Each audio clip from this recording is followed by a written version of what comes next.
Baik, tuan-tuan dan puan-puan, kembali ke kitab kita, dan pada malam ini surah yang baru, iaitu surah Al-Maidah. Tajuknya Al-Wafa'u bil-Uqud, dan maknanya menunaikan janji-janji, menyempurnakan perjanjian. Baik.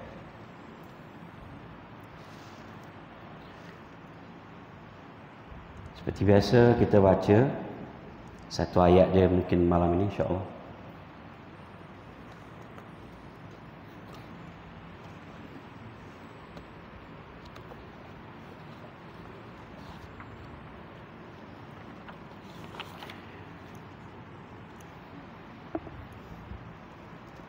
أعوذ بالله من الشيطان الرجيم بسم الله الرحمن الرحيم يا أيها الذين آمنوا أوفوا بالعقود أحلت لكم بهيمة الأنعام إلا ما يتلى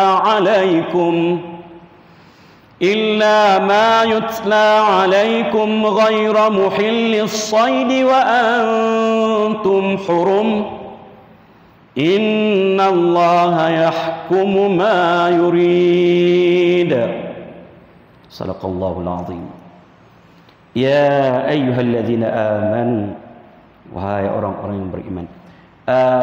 Sedikit hukum tajwid untuk kita ulang-ulang. Ya tu mad jaiz munfasil, boleh baca 4 atau 5 harakat. Allazina mad asli, amanu, waw ya, selepas waw ada hamzah, tapi dalam kalimah yang lain, yang kedua, mad jaiz munfasil juga. Bil uqud, kalau kita berhenti pada jim itu, dia jadi mad arid lis sukun, boleh baca 2 atau 4 atau 6 harakat.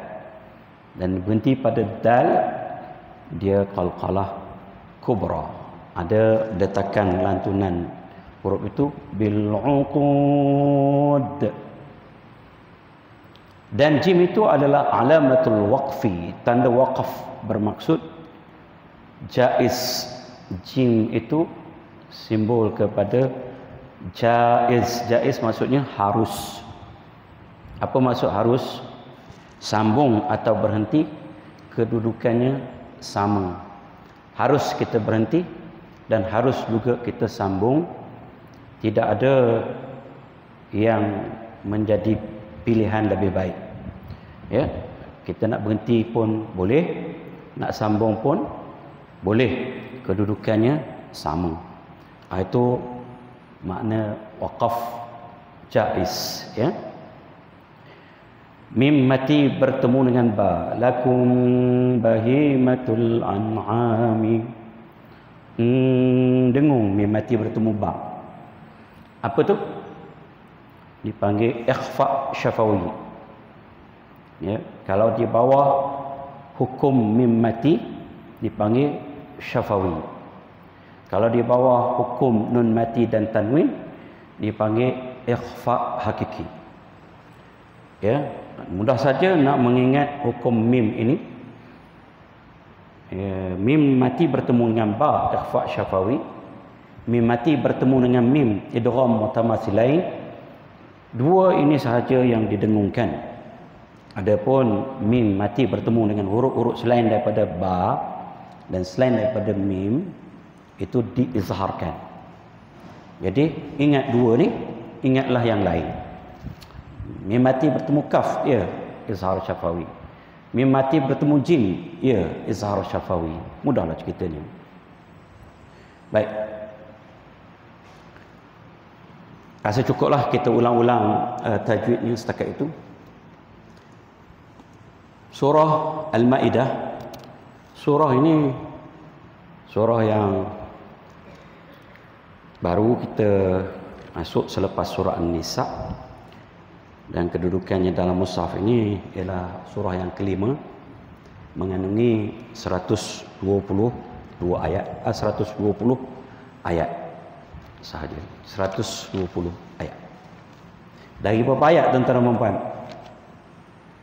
Dari 6,236 ayat. Maka dan dari 114 surah. Jadi alhamdulillah kita telah berjaya menamatkan surah yang kelima. 5 surah, mengambil masa belasan tahun untuk kita sampai ke situ, sampai ke tahap itu. Jadi pada malam ini surah Al-Ma'idah. Al-Ma'idah, surah ini adalah surah Madaniyah, dinisbahkan kepada Madinah Al-Munawwarah. Berarti surah ini, ayat-ayatnya diturunkan selepas hijrah Nabi SAW, khususnya di Madinah atau di tempat-tempat lain, tetapi selepas hijrah Nabi SAW. Jadi kalau kita tengok surah Al-Ma'idah ni, di akhir-akhir zaman Madinah, ya, dan selepas perjanjian Hudaybiyah. Jadi ada ayat-ayatnya turun di Makkah. Namun begitu disebut Madaniyah kerana diturunkan selepas hijrah Nabi SAW ke Madinah Al-Munawwarah. Jadi antara ciri ayat-ayat Madaniyah ni, dia mula dengan tu, wahai orang-orang yang beriman. Bermaksud apa, tuan-tuan dan puan? Bermaksud banyak nanti hukum hakam yang dinyatakan dalam surah ini. Kerana orang yang boleh menjalankan titah perintah Allah Subhanahu Wa Taala, bagaimana susah sekalipun, hanyalah orang-orang yang beriman. Jadi hukum hakam itu ditujukan kepada orang-orang yang beriman. Kalau ayat-ayat Makkiyah, dia banyak memulakan dengan ya ayuhan nas, wahai manusia. Kerana ayat-ayat Makkiyah banyak yang berbentuk akidah, tarbiyah, ya. Bila cukup tarbiyahnya kuat, imannya, barulah diseru untuk menjalankan hukum hakam. Maka pada waktu itu, yang mana minum arak pun, mereka dengan tangan mereka sendiri memecahkan tempayan-tempayan arak apabila turun ayat terakhir mengharamkan arak. Jadi itu antara ciri surah Al-Madaniyah ataupun Madaniyah ni. Dan dinamakan Al-Ma'idah. Kenapa? Kerana kisah turunnya hidangan dari langit yang diminta oleh Hawariyun, iaitu pengikut-pengikut sahabat setia kepada Nabi Isa alaihissalam, minta pada Nabi Isa, doa pada Allah Subhanahu Wa Taala, turunkan hidangan dari langit, ya. Itu adalah mukjizat Nabi Isa alaihissalam.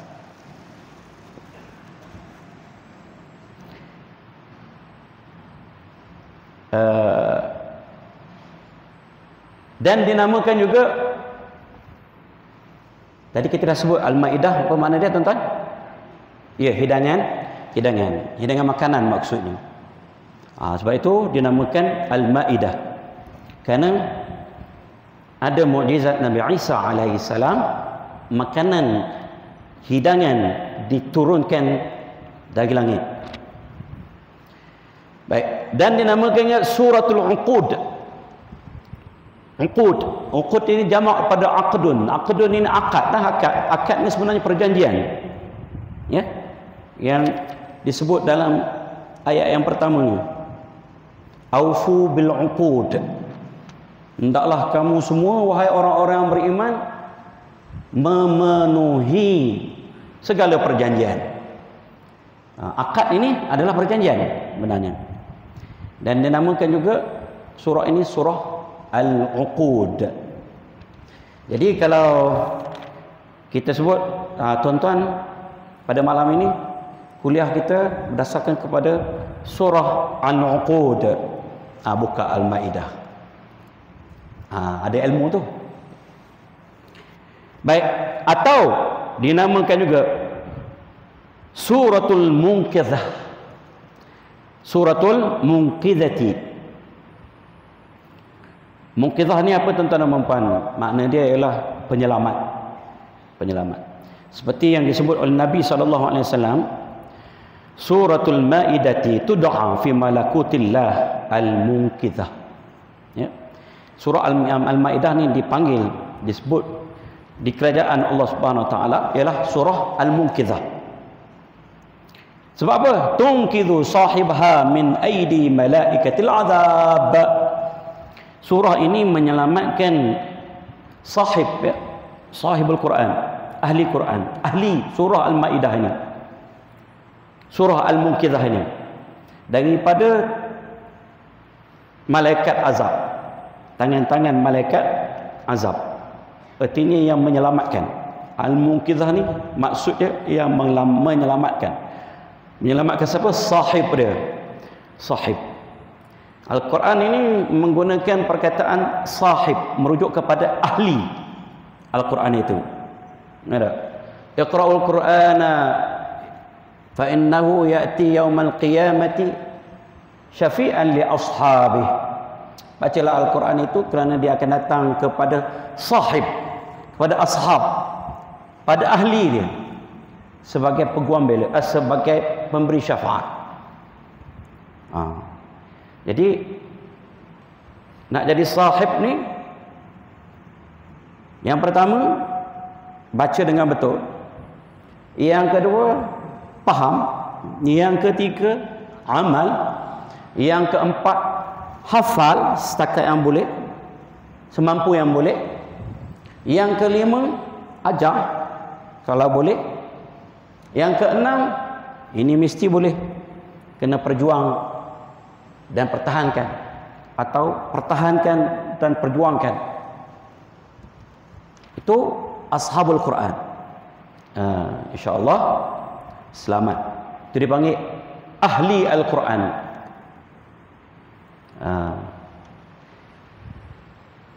Di mahsyar nanti akan datang Al-Quran ini sebagai peguam bela, yang didahului oleh surah Al-Baqarah, surah Ali Imran.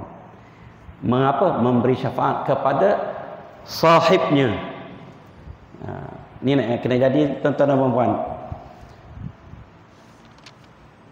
Tadi saya dah dekat dengan, berhampiran dengan Kampung Gompasir. Saya singgah sekejap. Masih ramai yang mari walaupun tengah hari. Ramai. Berduyun-duyun dari seluruh negara. Ya.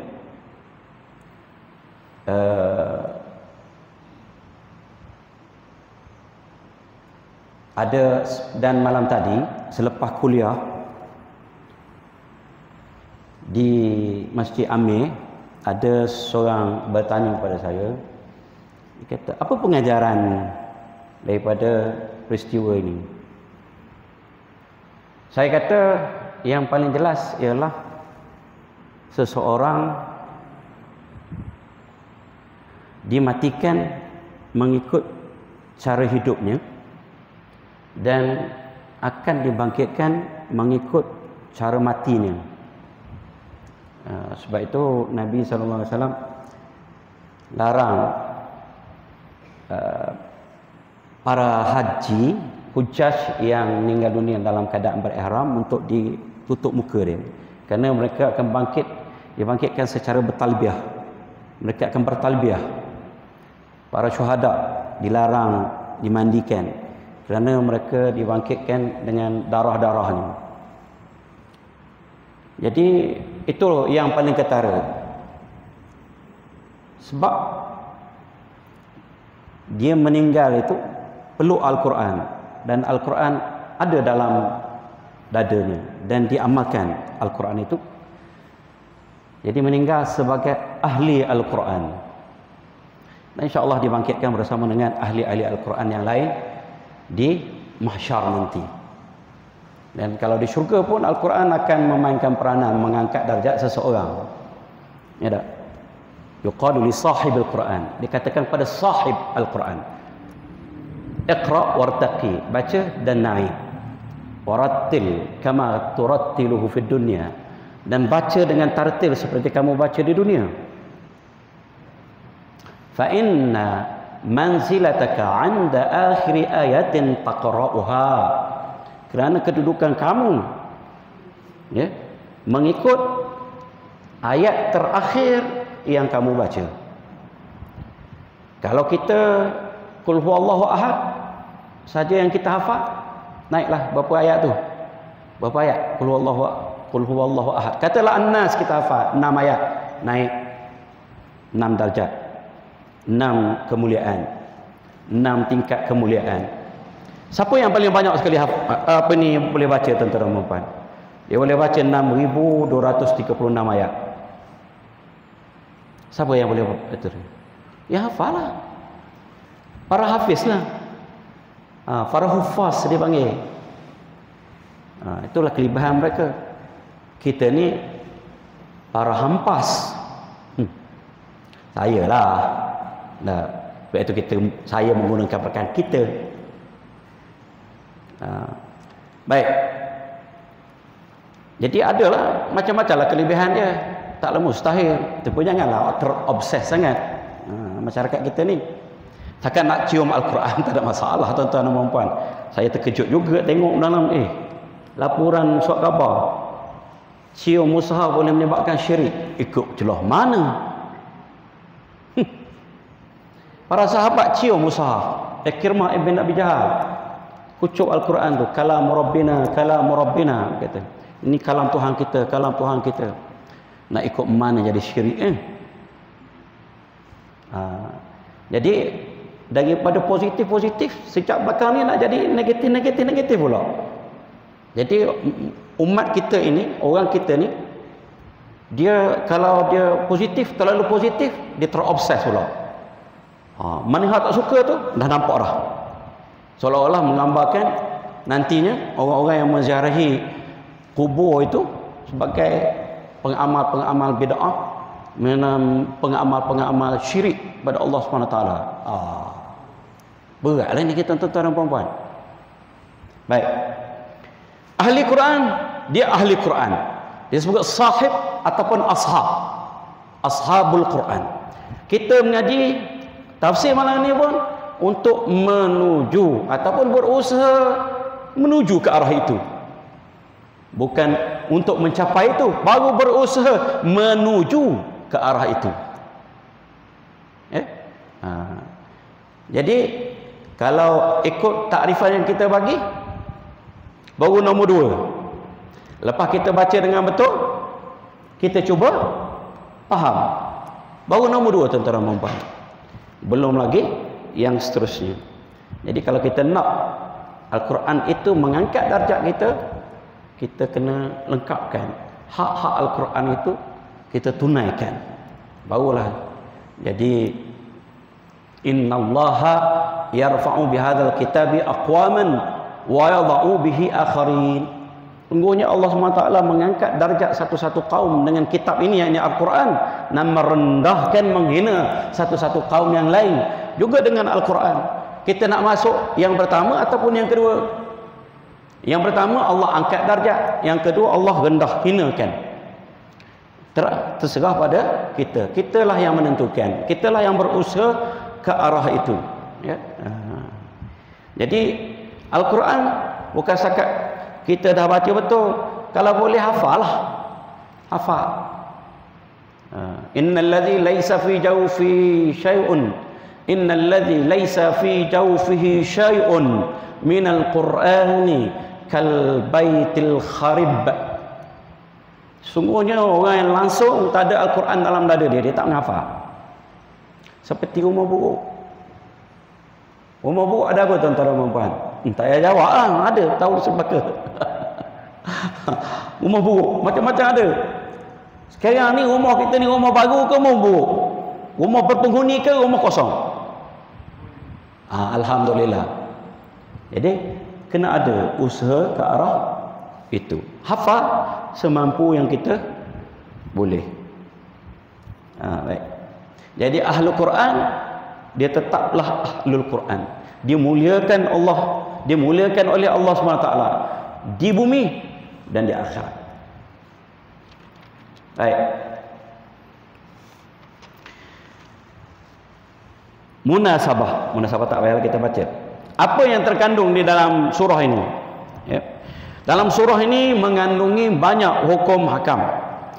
Ada jumhur ulama mengatakan ada 18. Ya. Masuklah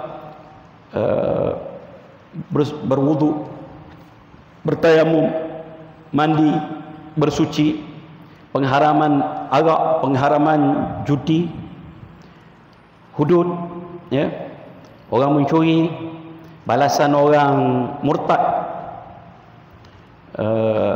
kafarah sumpah, dan pengharaman beberapa jenis makanan ataupun binatang. Jadi ada 18 hukum hakam. Dan Imam At-Tabari, Imam Al-Qurtubi sebenarnya, Imam Al-Qurtubi kata 19. Yang dibilang oleh Imam Al-Qurtubi ini sebagai yang ke-19 itu ialah pensyariatan azan ada dalam surah ini. Berdasarkan kepada ayat ini, wa idza nadaitum ilas salah. Ya. Berdasarkan kepada ayat itu. Ini adalah pensyariatan azan. Dalam ayat ini sahajalah yang menunjukkan bahawa disyariatkan azan dalam Islam. Adapun yang disebut idza nudiya lis-salati min yaumil jumu'ah, apa diseru ataupun diazankan pada hari Jumaat, itu khusus untuk hari Jumaat. Tapi ayat ini umum untuk semua sembahyang. Ya, idza nadaitum ila shalah. Jadi Imam Qurtubi kata ada 19 hukum yang disebut dalam surah ini, termasuklah azan. Dan ada 3 cerita kisah yang hebat. Yang pertama, kisah Bani Israel bersama dengan Nabi Musa alaihissalam. Ya, waktu Nabi Musa perintahkan mereka masuk ke Palestin. Dia kata, pergilah kamu dengan Tuhanmu, dalam surah ini. Dan yang kedua, kisah 2 orang anak Nabi Adam alaihissalam, iaitu Qabil dan Habil. Ya, berlaku jenayah. Yang pertama iaitu jenayah bunuh antara 2 orang ini, iaitu Qabil membunuh Habil.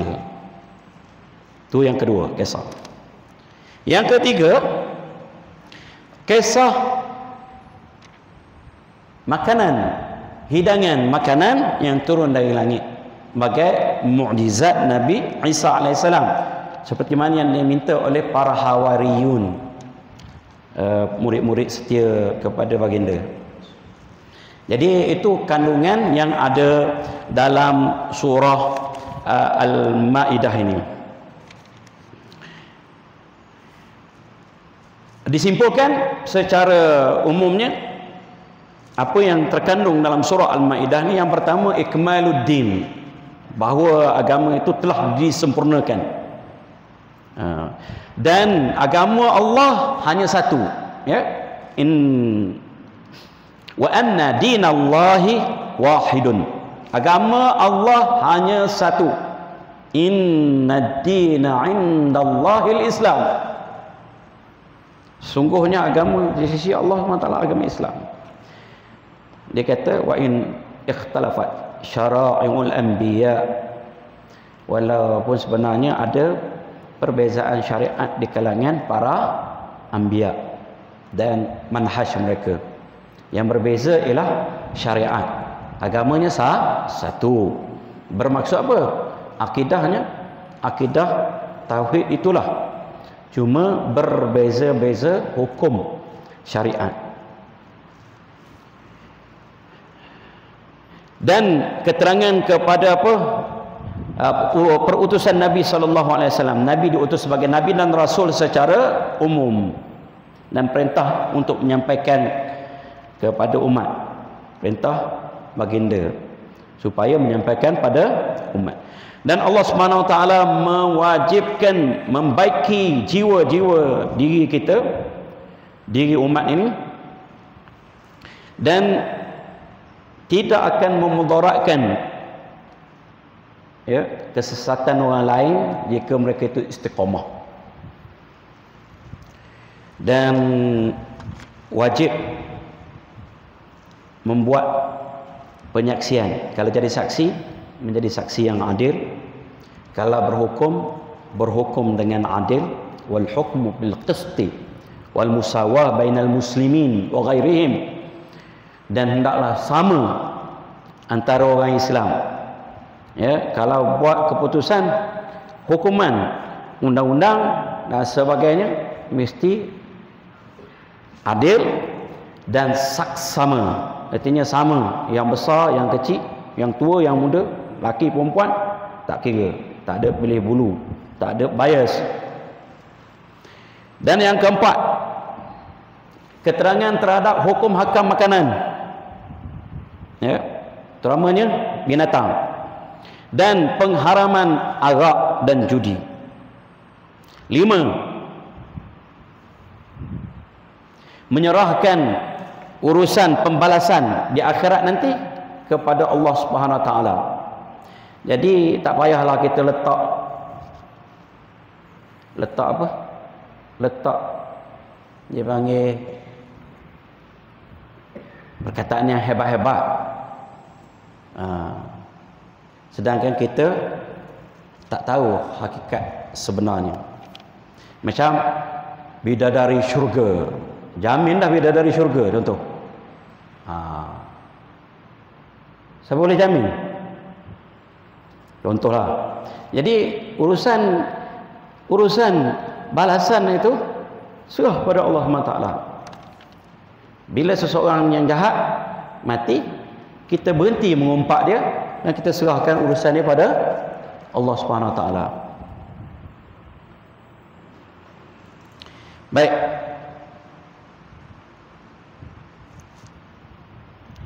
Kelebihannya. Hari ini mungkin muqaddimah khairat. Kelebihannya. Kelebihan surah Al-Maidah ni. Dikeluarkan, diriwayatkan oleh Imam Ahmad bin daripada Abdullah Ibnu Amrin Ibnu Al-As radhiyallahu anhuma.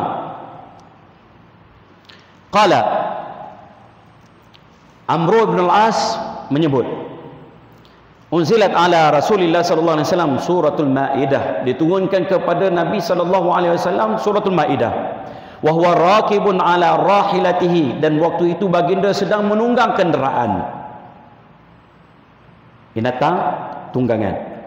Falam tastati an tahmilahu, dan binatang tunggangan itu tidak mampu menanggungnya. Fanazala anha, maka Nabi sallallahu alaihi wasallam turun dari kenderaan itu. Itulah sahaja yang disebut kelebihan surah ini. Nabi naik kenderaan, naik binatang tunggangan, kemudian Nabi terpaksa turun kerana binatang tunggangan itu dah tak mampu lagi menanggung berat Nabi, dan kita boleh kata beratnya wahyu surah Al-Maidah ni. Jadi bukan semua surah yang begitu. Jadi ini sebagai kelebihan dia. Jadi tuan-tuan dan puan-puan, kembali ke ayat kita, wahai orang-orang yang beriman, ya, bila sebut begitu, maka bersedialah ada hukum hakam untuk dilaksanakan, ya. Maka biasanya orang yang sudah beriman dan kuat imannya, yang boleh melakukan. Sebab itu diseru puasa misalnya, diseru dengan iman. Orang tak ada iman tak payah puasa makan dan minum, dia puasa minum saja dia tak boleh nak buat arah, ataupun puasa makan saja pun dia tak boleh nak buat arah. Tak ada motivasi yang mendorong dia untuk terus berpuasa. Contoh, aufu bil uqud, hendaklah kamu semua menunaikan janji-janji, melaksanakan uqud, akad. Jadi ada beberapa jenis akad. Akad ini kita terima sebagai perjanjian tak? Akad ini sebenarnya perjanjian. Ada akad kita dengan Allah SWT, perjanjian kita dengan Allah SWT, dan ada perjanjian kita dengan diri kita sendiri. Contoh, nazar. Dan ada perjanjian kita dengan sesama kita manusia. Akad jual beli, akad sewa, akad nikah, akad yang lain. Itu semua akad ya, akad. Baik, itu semua kita kena tunaikan. Akad dengan Allah ni, perjanjian dengan Allah, sembahyang ni perjanjian kita dengan Allah, puasa perjanjian kita dengan Allah, tunaikan apa yang Allah SWT perintah ya. Zakat kena bayar, itu menunaikan akad lah tu, akad kita dengan Allah SWT. Maka ini perintah Allah SWT, aufu bil uqud. Dan Nabi sallallahu alaihi wasallam menyebut al-muslimuna 'inda syurutihim ya.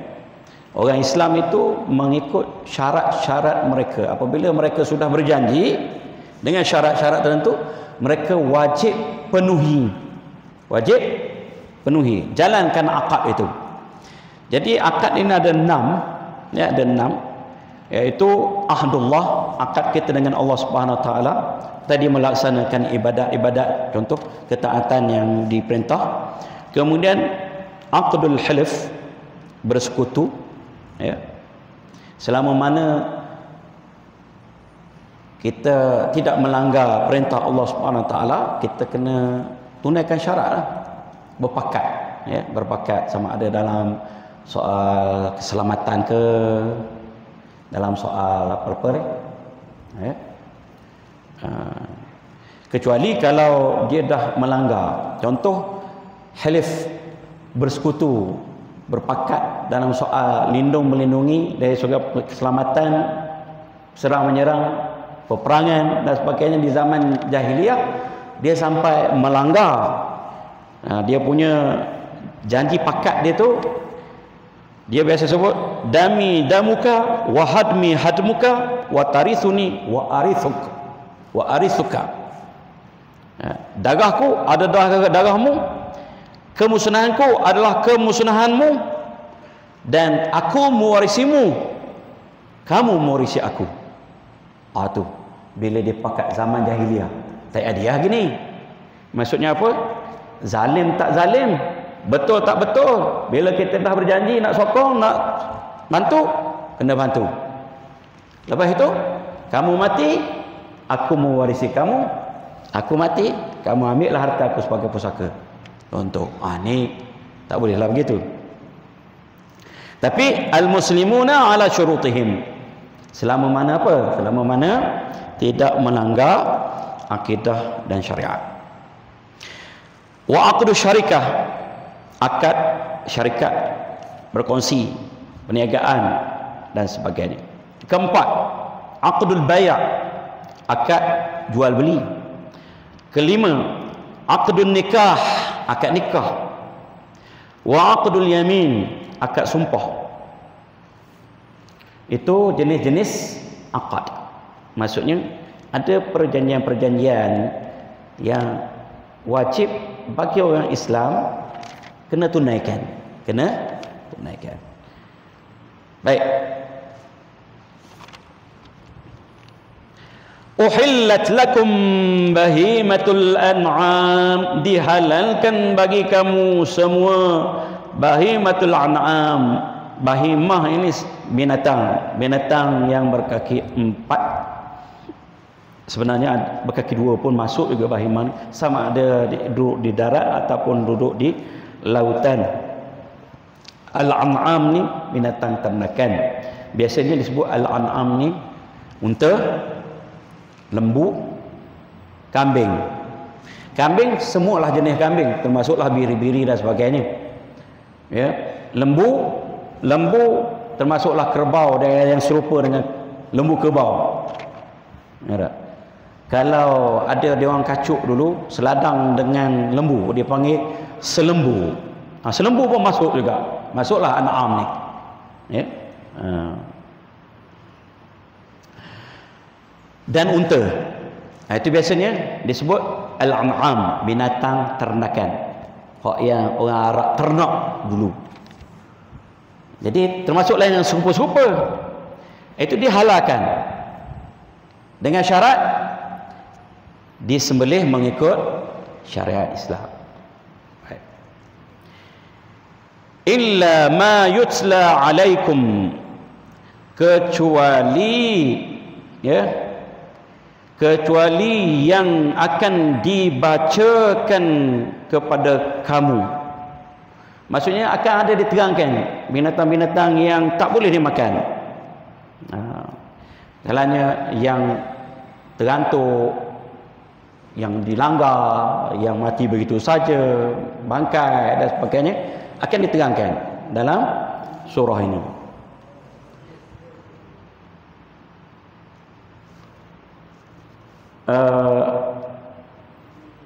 Ini menunjukkan tuan-tuan dan puan, nak kata apa? Sebenarnya Allah Subhanahu Wa Taala jadikan semua ini untuk dimanfaatkan oleh manusia, ya, digunakan oleh manusia. Termasuklah binatang-binatang, ya, binatang-binatang. Jadi ada animal rights activists yang menentang, dia kata tidak perlu menyakitkan, menumpahkan, mengambil nyawa makhluk lain untuk memuaskan nafsu. Jadi ada di kalangan kita sendiri juga yang terpengaruh. Jadi mereka jadi vegan, artinya orang yang makan sayur saja. Ada seorang yang makan sayur saja, dia makan buah saja. Mati dah sekarang ni. Mati akhir dia. Ya. Pengaruh influencer. Sebab tak cukup protein, kalsium, mineral, tak cukup. Dia kata tu gajah boleh gemuk pun makan tumbuhan. Itu gajah tuan-tuan tak tahu dia berapa tan dia makan. Baru nak bunyi. Berapa tan dia nak makan. Gorila dia kata besar je molek sihat, makan buah. Tak tahu berapa banyak dia makan. Dan perutnya memang didesain untuk mencerna tumbuhan. Lembu memang didesain untuk mencerna rumput. Cuba kita makan rumput. Boleh? Berapa hari bertahan agak-agak? Saya bagi 3 hari je. Agak mungkin tak? Tu. Jadi manusia perutnya didesain boleh mencerna makanan dari tumbuhan dan daging. Dia panggil apa? Dua-dua ni. Bukan cannibal. Cannibal makan orang, makan. Ada cikgu sains. Omnivore. Dia kaedah dia makhluk yang di bawah digunakan oleh makhluk yang di atas. Makhluk yang paling rendah, katalah tanah digunakan oleh tumbuhan. Tumbuhan digunakan, maksud dia makan oleh binatang. Binatang digunakan dimakan oleh manusia. Disebabkan tak ada lagi makhluk yang sehebat manusia, maka manusia tidak dimakan oleh siapa-siapa. Kecuali tuan-tuan bubuhlah tempat kosong tu sendiri. Ada jenis makan manusia ni. Bukan cannibal. Tak berkenaan dengan cannibal. Dah. Contoh kawan makan kawan, bagiannya ada juga. Jadi manusia bukan makanan, kerana manusialah makhluk tertinggi. Itu dia. Tu kaedah dia.